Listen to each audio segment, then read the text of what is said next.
एक लंबे टाइम के बाद आज हमारी वीडियो पड़ रही है, क्योंकि कुछ अत्यधिक व्यस्तता थी हम लोगों के साथ। कुछ हेल्थ इश्यूज भी थे और एग्जाम्स वगैरह की वजह से जो है वीडियो नहीं पढ़ पा रहे थे। और मैं आपको आज बताने जा रहा हूँ कि स्कॉलरशिप जो फिल हो रहा है, खास करके जो फर्स्ट ईयर के हैं स्टूडेंट लोग फिल कर रहे हैं, उनको आज अलग अलग से समस्याएं आ रही है। तो मैं कुछ ऐसे पॉइंट बताऊंगा जहाँ पे जिनको कन्फ्यूजन है उसी पॉइंट को मैं क्लियर करूंगा। ठीक है, तो जैसे एक मेरे पास जो है स्कॉलरशिप का फॉर्म फिल अप किया गया है, ठीक है, उसका रिसिप्ट पड़ा हुआ है। तो मैं आपको जो मेन पॉइंट है जहाँ पे आप कंफ्यूज हो रहे हैं उसको मैं बता दूंगा। ठीक, आप उसको ध्यान दे लीजिएगा एक बार, कौन से पॉइंट में किसको कन्फ्यूजन हो सकता है। ठीक है, तो सबसे पहले कि आपने अपना आपने रजिस्ट्रेशन किया होगा। रजिस्ट्रेशन के बाद आपने अपना पासवर्ड भी क्रिएट किया होगा। तो अब जो है फ्रेश लॉगिन पे आप जो है क्लिक करके अपना रजिस्ट्रेशन नंबर और पासवर्ड डालिएगा। उसके बाद आगे का प्रोसीजर होगा, उसमें डिजी लॉकर का वेरिफिकेशन के लिए देगा, तो आप उसको डिजी लॉकर से वेरिफिकेशन कर लीजिएगा। उसके बाद जो स्टेप्स होंगे 6 से 7 स्टेप्स में आपके जो पूरे फॉर्म है वो फिल किए जा रहे हैं।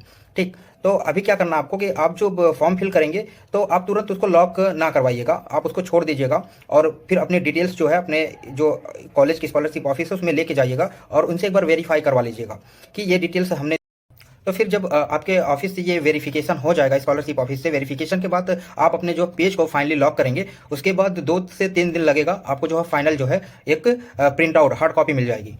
ठीक, तो अभी मैं बताने जा रहा हूँ कि जो समस्याएं आ रही हैं जिसमें जहाँ पे कन्फ्यूजन क्रिएट हो रहा है लोगों को, हम यहाँ पे क्या फिल करें और क्या ना करें। ठीक है, तो जब आप फ्रेश लॉगिन कर लेंगे, फ्रेश लॉगिन पे क्लिक करके आप अपना आईडी और पासवर्ड डालेंगे। रजिस्ट्रेशन आईडी पासवर्ड डालने के बाद आपका जो है पेज ओपन होगा। उसके बाद फॉलोइंग स्टेप्स दिए रहेंगे जो आपको फिल करने होंगे।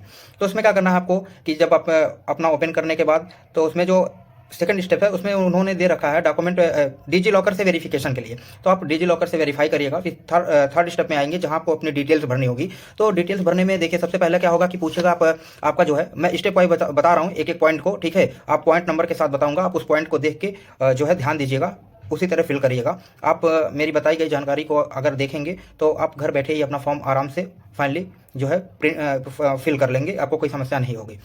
तो पहले में जो पूछा गया पहला पॉइंट जो है उसमें जो शैक्षणिक विवरण है आपका, ठीक है, उसमें आपको भरना जो उसका पॉइंट पहला पॉइंट है उसमें आप पूछा गया पाठ्यक्रम का नाम। तो आप बीटेक स्टूडेंट होंगे तो अपना डालेंगे। ठीक है, और बी फार्म वाले होंगे तो बैचलर ऑफ फार्मेसी डालेंगे, बीबीए वाले होंगे तो अपना डालेंगे। ठीक है, ये तो आप जो पढ़ रहे हैं जिस अकॉर्डिंग है, ठीक है, वो अपना डाल देंगे, आपकी जो भी स्ट्रीम होगी। ठीक है, उसके बाद दूसरे ऑप्शन में जो है आपका पाठ्यक्रम का ब्रांच जो है, तो आप जो भी हैं वही फिर उसमें सेम डाल देंगे।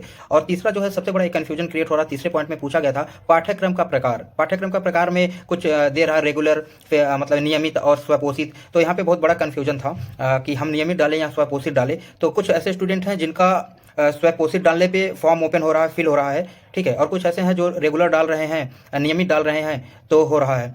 तो ये समस्या एक आ रही थी। हालांकि आप जो है इसमें कुछ भी भरेंगे, इससे कोई बड़ा इशू नहीं है, लेकिन मैं अपनी तरफ से यही कहूँगा कि मैंने स्कॉलरशिप ऑफिस के पे जब पता किया तो उन्होंने बोला कि सब लोग नियमित ही डालें। ठीक है, तो मैं आपसे यही बोलूँगा कि आप सब लोग जो है वहाँ पे नियमित डालें, जो थर्ड ऑप्शन है। अगर बाय द वे किसी ने सेल्फ फाइनेंस जो है स्वपोषित डाल दिया है तो कोई परेशान होने वाली बात नहीं है। करेक्शन डेट आएगा, आप उसमें उसको सही कर लीजिएगा। ठीक है, अगर अभी भी आपने फाइनली उसको लॉक नहीं किया होगा तो आप जो है अभी भी उसको करेक्शन कर सकते हैं, अगर आपने फाइनल लॉक करके प्रिंट नहीं लिया होगा। ठीक है, अब मैं बात करूँगा कि आपने जो, हाँ, और जो 5वां पॉइंट हमारा है वहाँ पे लिखा है प्रवेश लेटरल एंट्री के आधार पर है या नहीं।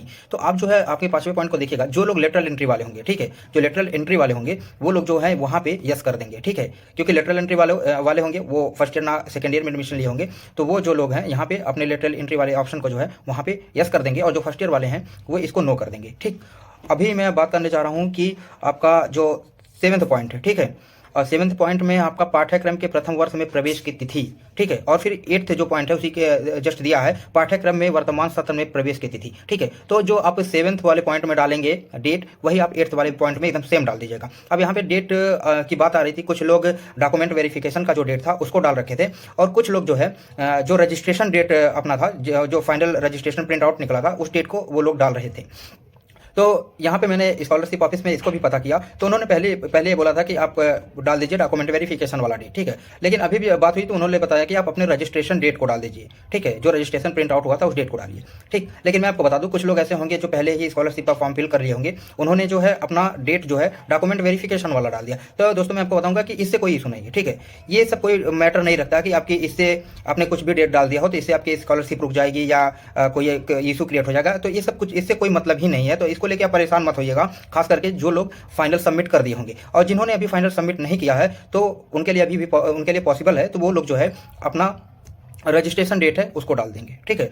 और फिर यहाँ पे देखिए एक और भी 6th ऑप्शन की बात मैं करूँगा, ठीक है। मैंने 7th और 8th की कर ली, जो है मैं 6 थोड़ा सा भूल गया था। मैं 6th ऑप्शन की बात करता हूँ, जो 6 पॉइंट है यहाँ पे दिया है आवासीय और दीवा छात्र, ठीक है। तो ये भी एक बहुत बड़ा कन्फ्यूजन क्रिएट हो रहा था कि हम आवासीय भरेंगे या दीवा भरेंगे। तो जो जितने डे स्कॉलर है, जो डे स्कॉलर हैं वो 6th पॉइंट में जो है भरेंगे, ठीक है। वो अगर हॉस्टल जो मतलब डे स्कॉलर है वो दीवा छात्र भरेंगे, ठीक है।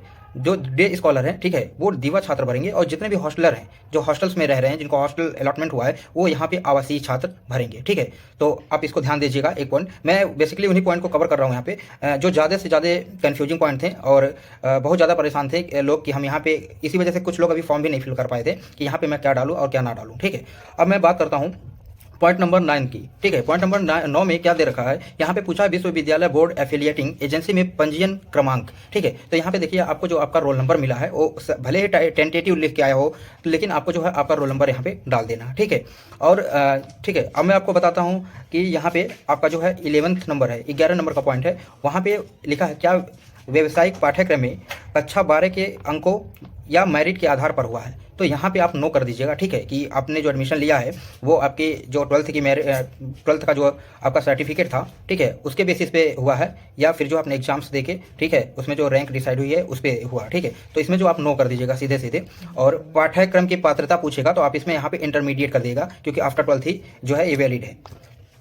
अब इसके बाद जो है 13 नंबर पॉइंट में जो है पूछा गया है कि आप वर्तमान पाठ्यक्रम में AKTU, जी कप, नीट इन सब के माध्यम से हुआ है। तो आपका इस सबके कोई ताल्लुकात नहीं है, इन सबके माध्यम से नहीं हुआ है, तो इसको आप नो कर दीजिएगा, ठीक है। और फिर अपनी जो डिटेल्स वगैरह है 10th 12th की, कितने में से कितना आपने नंबर जो है ऑब्टेन किया है और फाइनल कितना जो है मार्क का आपका था, ठीक है। ये सब चीज़ें वहाँ पे अपने 10th और 12th की जो भी डिटेल्स है वो सब फिल कर देंगे। तो यही बेसिकली पॉइंट था जो वहाँ पे ज़्यादा लोग परेशान थे, ठीक। और हाँ, एक चीज़ और बता दूँ, जो ज़्यादा कन्फ्यूजन था कि मैं इनकम सर्टिफिकेट किसका लगाऊँ, ठीक है। जो कास्ट सर्टिफिकेट लगाइएगा वो आप अपनी लगाइएगा जो बनवाए हुए हैं, ठीक है। लेकिन जो इनकम सर्टिफिकेट है वो आप जो है अपने पेरेंट्स की लगाएंगे, उस पर फादर का फोटो हो या मदर का फोटो हो, ठीक है, किसी का भी लगा होना चाहिए, उसको आप देंगे, ठीक है, जिसपे फादर का या मदर की फोटो लगी होगी। इनकम सर्टिफिकेट आप वही इस्तेमाल करेंगे, अपना नहीं करेंगे, जिसपे आपकी फोटो लगी है वो नहीं इस्तेमाल करेंगे, ठीक।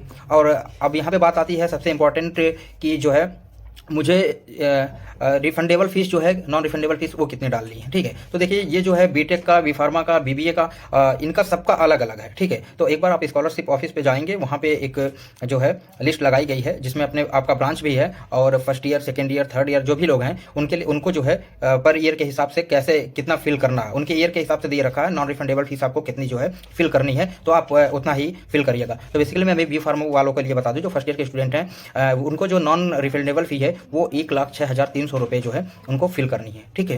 तो इसी के साथ जो है मैं जितनी ऐसी जानकारियाँ थी जो कहीं ना कहीं आपको कंफ्यूज कर रही थी और एक आपके मन में सवाल खड़ा कर रही थी कि हम यहाँ पे क्या फिल करें और क्या ना करें, ठीक, उसके बाद, ठीक है, तो मैंने अपनी तरफ से उसको क्लियर करने की कोशिश की है। और बाकी आपको किसी भी तरह का कोई जो है डाउट है तो आप कमेंट सेक्शन में उसको पूछ सकते हैं, या हमारे व्हाट्सएप ग्रुप में जो है आप सीधे जो है हमसे कॉन्टैक्ट कर सकते हैं, ठीक है।